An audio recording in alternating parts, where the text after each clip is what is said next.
নমস্কার। প্রাণারামের মাধ্যমে সম্প্রচারিত ভারত কথার গ্রন্থিমোচনের 522তম পর্বে আপনাদের সবাইকে জানাই সাদর সম্ভাষণ।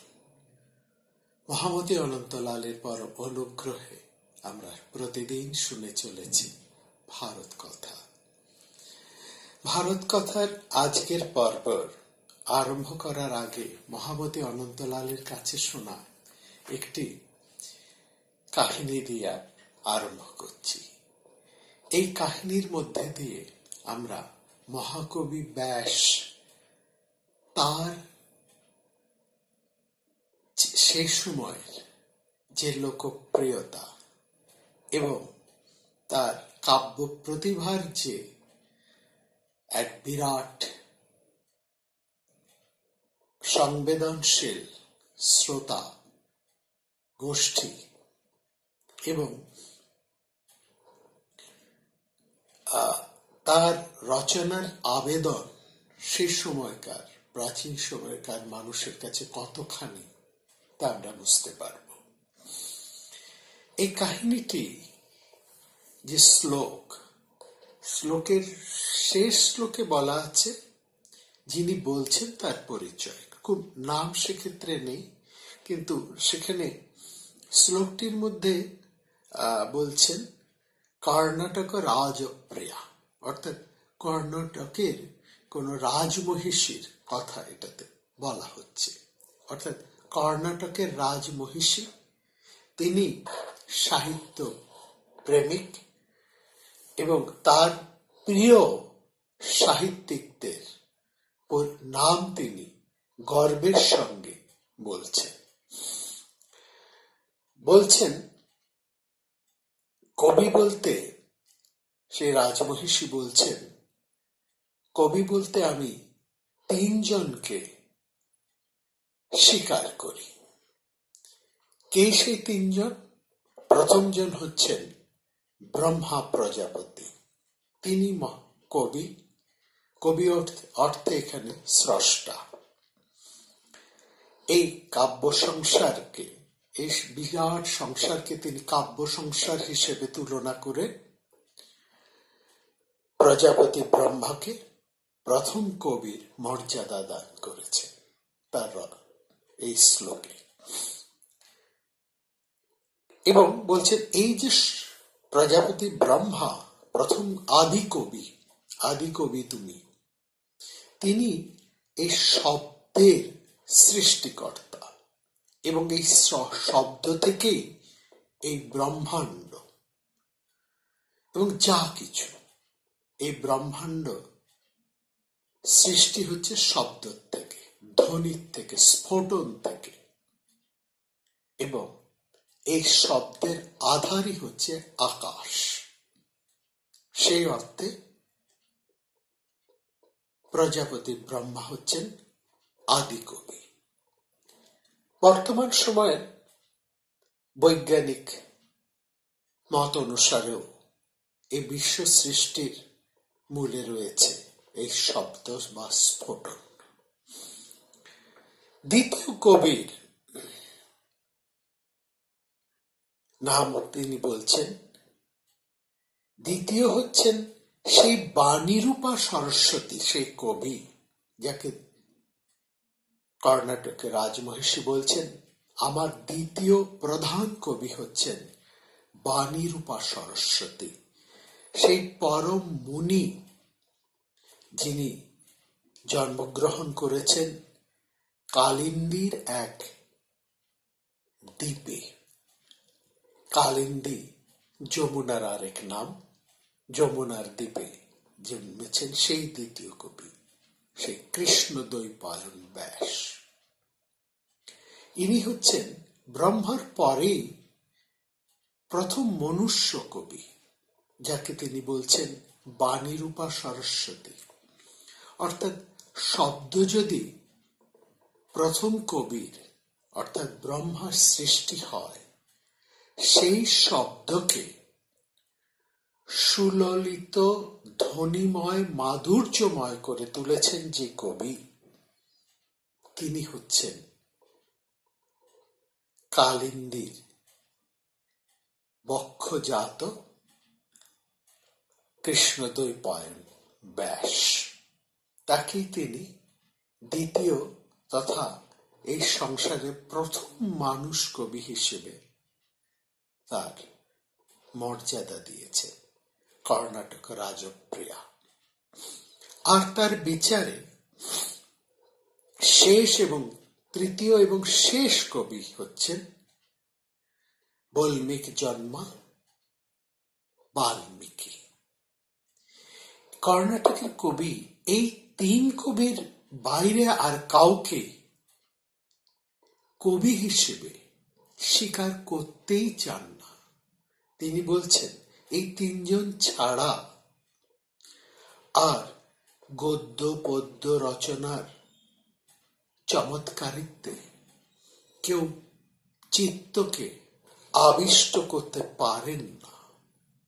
আর যদি তা কেউ করতে চান, সেক্ষেত্রে তিনি আমার হৃদয় লাভ করবেন না, বরং তার মস্তকে আমি আমার বাপাদখানি স্থাপন করতে পারি মাত্র।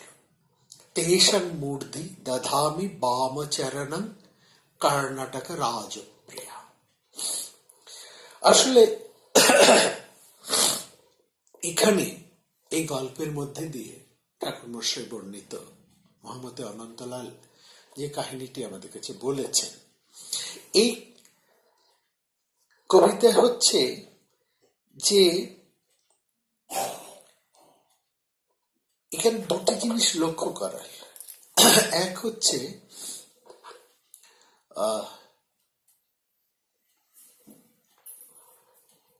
বিন্যাস, বিন্যাস, দুই ক্রমিকতা, তিন এই তিনজন যে কবির কথা বলছেন তাদের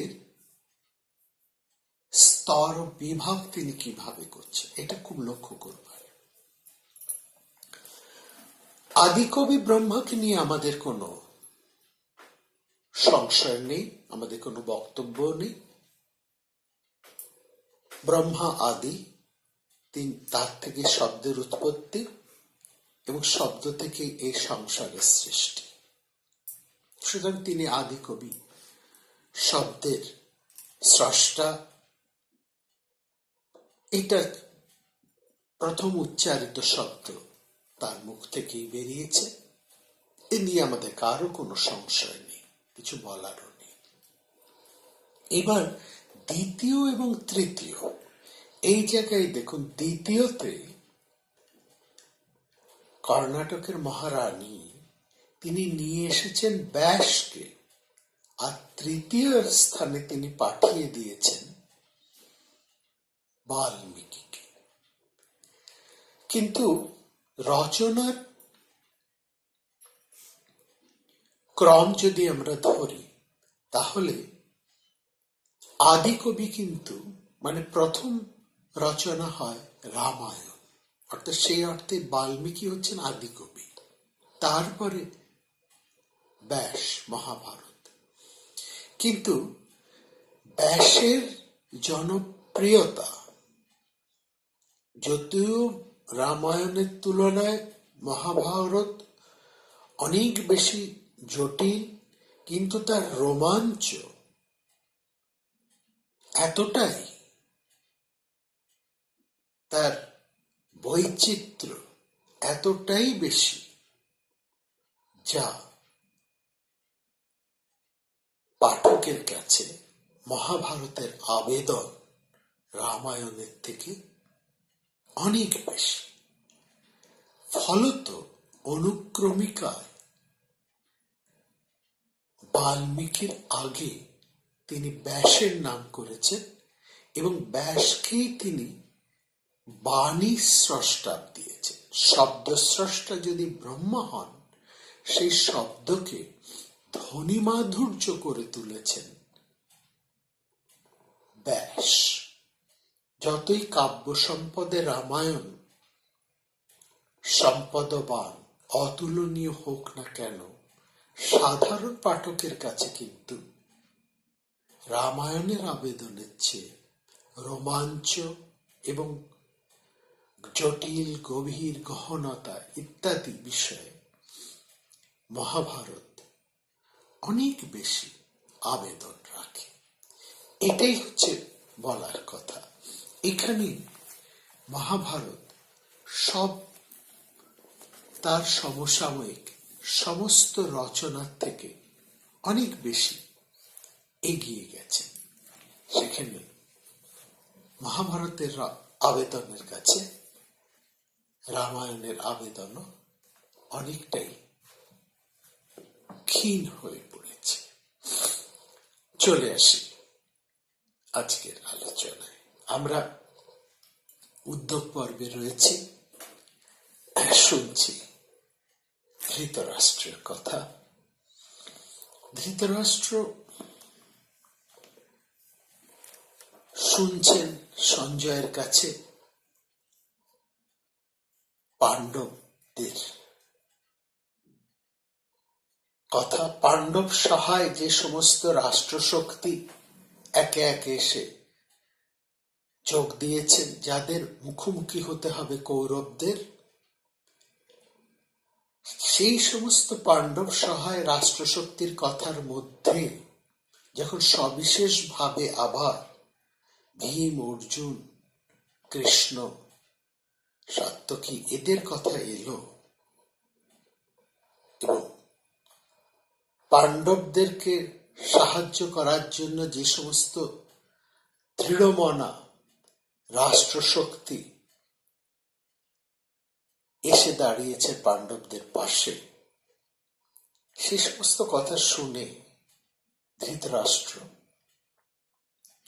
একটা সর্বাঙ্গীন বিপন্নতা প্রকাশ করে বললেন, সঞ্জয়, তুমি এতক্ষণ যাদের কথা বললে তাদেরকে এক পাশে যদি আমি রাখি, এদের সামগ্রিক ক্ষমতা আর অন্য পাশে একলা ভীম একই ক্ষমতা নিয়ে কিন্তু দাঁড়িয়ে আছে। একস্তেব তে সর্বে সমেতা ভীম একতঃ।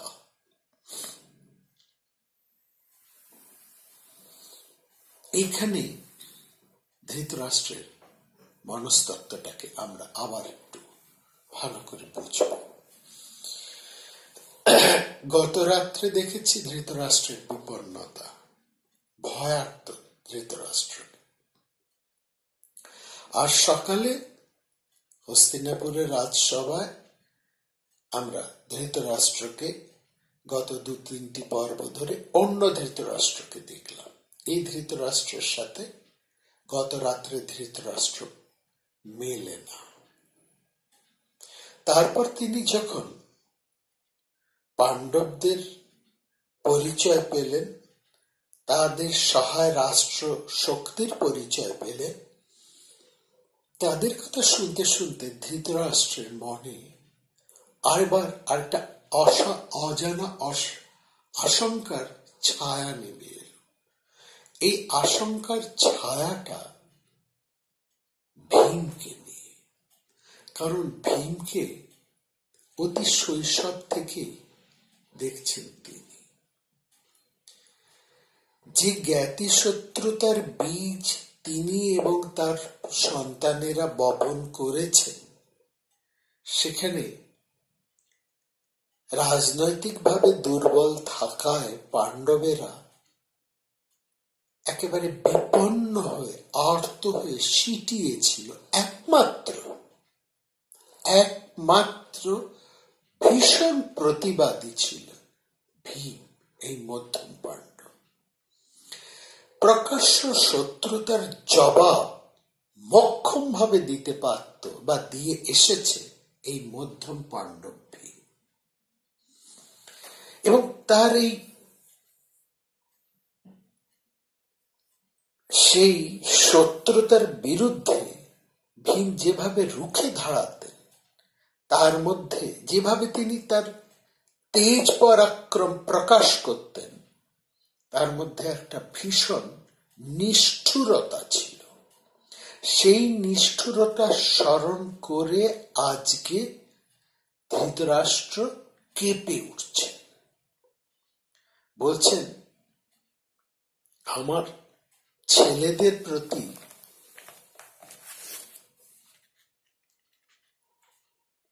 তার একটা অদ্ভুত নিষ্ঠুরতা সবসময় কাজ করত।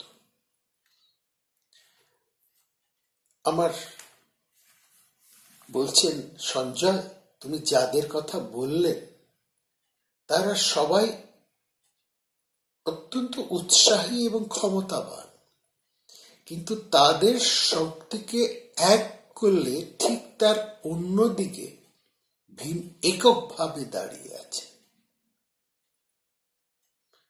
বলেই বলছেন, হরিণ যেমন বাঘকে ভয় পায়, তেমনি আমারও এই ক্রুদ্ধ ক্ষমাশূন্য ভীমকে ভীষণ ভয় পাচ্ছে। ফলে সিংহ এবং অন্য পশুর মতো ভীমকে আমি ভয় পাচ্ছি, এবং ভীমের ভয়ে আমি সারা রাত জেগে থাকি। জাগার্মি রাত্রে সর্বা দীর্ঘমূষঞ্চ নিঃশন। বলেই বলছেন তিনি যে এই যে আমার ছেলেরা সবসময় ভীমের হাতে নিপীড়িত হয়েছে, আমার সব ছেলেদের মধ্যে একমাত্র ভীমই ছিল নিষ্ঠুর, ভীষণ খেতে পারত, বহুভোজী, সবারই প্রতিকূল এবং সর্বদা বেগবান। সর্বেষাং মম পুত্রাণাং স এক ক্রূর বিক্রম। বহুভাষী, প্রচুর খেতে পারত। বিপ্রতিপশ্চ বল্লে হবি রভস সদা। তার কথা ভাবলেই আমার অন্তর কেঁপে ওঠে। কারণ আমাদের ছেলেদেরকে ও যখন পেত, খেলতো যখন, বা আমাদের ছেলেদেরকে ভীম যখন তার হাতের মধ্যে পেত, সবসময় তাদেরকে নিষ্পেষণ করত। পারণেনৈব মর্দিতা। আর এই বলেই তিনি কিরকম ভাবে দুই নিজের ছেলেদের সাথে তার ভাইয়ের ছেলেদের মধ্যে দ্বন্দ্ব একটা ভাগ করছেন, শত্রুতার একটা বিভেদ সৃষ্টি করছেন। সেই জায়গাটা যুক্তিটা দেখুন ধৃতরাষ্ট্রের। তিনি বলছেন আমার ছেলেরা সবসময় ভীমের কাছে নিগৃহীত হতো, ভীমের দ্বারা নিগৃহীত হতো, অত্যাচারিত হতো। সুতরাং সেই ভীম এবং এই ভীমসেনের এই পরাক্রমটাই আমাদের এই জ্ঞাতি শত্রুতার মূল কারণ। আশ্চর্য ব্যাপার। তস্য বীর্যেন সংক্লিষ্ট নিত্যমেব সুতামব স এব হেতুর্ভেদস্য ভীম পরাক্রম। ধৃতরাষ্ট্র পাণ্ডব কৌরব ভাতৃভেদের বিশ্লেষণ করছেন কি চমৎকার ভাবে। এই জায়গাটা লক্ষ্য করুন, এখানে তিনি কি বলছেন। বলছেন এই ভীম সব সময় আমার ছেলেদেরকে মর্দন করত, অত্যাচার করত, নিষ্পেষণ করত, এবং সে এবং তার এই আসরিক শক্তি হচ্ছে এই ভাইয়ে ভাইয়ে এই জ্ঞাতিদের মধ্যে শত্রুতার মূল কারণ। শত্রুতার কারণ হচ্ছে অর্থাৎ তিনি যা অন্যায় করেছেন, তার ছেলেরা যা ধারাবাহিক ভাবে যেসব অন্যায় করেছেন, ভীমকে বিষ দেওয়া, জলে ডুবিয়ে মারা, বারণাবতে সব পাণ্ডবদেরকে পুড়িয়ে মারা, তারপরে তাদের এই অন্যায় ভাবে তাদের পাশা খেলে তাদের সর্বস্ব অপহরণ করা, অন্যায় ভাবে তাদের রাজ্য কেড়ে নিয়ে তাদেরকে বনে পাঠানো, সেখানেও নানাভাবে তাদেরকে নিগ্রহ করা, সমস্ত অন্যায় সমস্তগুলোকে, এবং সবচাইতে বেশি কথা, বড় কথা, সেই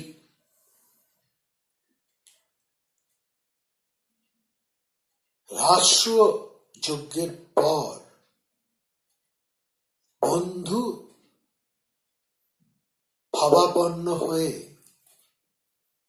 বন্ধুত্ব মর্যাদার মধ্যে দিয়ে যে দ্রুত ক্রীড়ার আহ্বান, সেখানে এসে কুলবধূর উপরে যে নির্মম অত্যাচার এবং অসম্মান, সমস্ত কিছু তিনি উড়িয়ে দিলেন। সেগুলো কোনো কারণ নেই, জ্ঞাতি শত্রুতার কারণ হিসেবে তিনি এগুলোকে সব বিস্মৃত হয়ে তিনি ভীমের পরাক্রম এবং ভীমের ব্যবহারকে একমাত্র দায়ী করলেন। বলছেন সাইব হেতুর ভেদস্য ভীম ভীম পরাক্রম, ভীম এবং ভীমের এই আসরিক তার স্বভাব, ভীমের এবং ভীমের পরাক্রম, তার ভীম এর স্বভাবজনিত তার আচার ব্যবহার, তার নির্দয়তা, তার নিষ্ঠুরতা, এটাই একমাত্র নাকি এই জ্ঞাতি শত্রুতার মূল কারণ। আর কি হচ্ছে সেটা নয়। দেখুন, ধৃতরাষ্ট্র কিভাবে নিজের যুক্তি সাজাচ্ছে। তিনি বেমালুম সবগুলোকে নস্যাৎ করে দিলেন, ওইটাকেই তিনি প্রধান করে ধরেছেন। এবং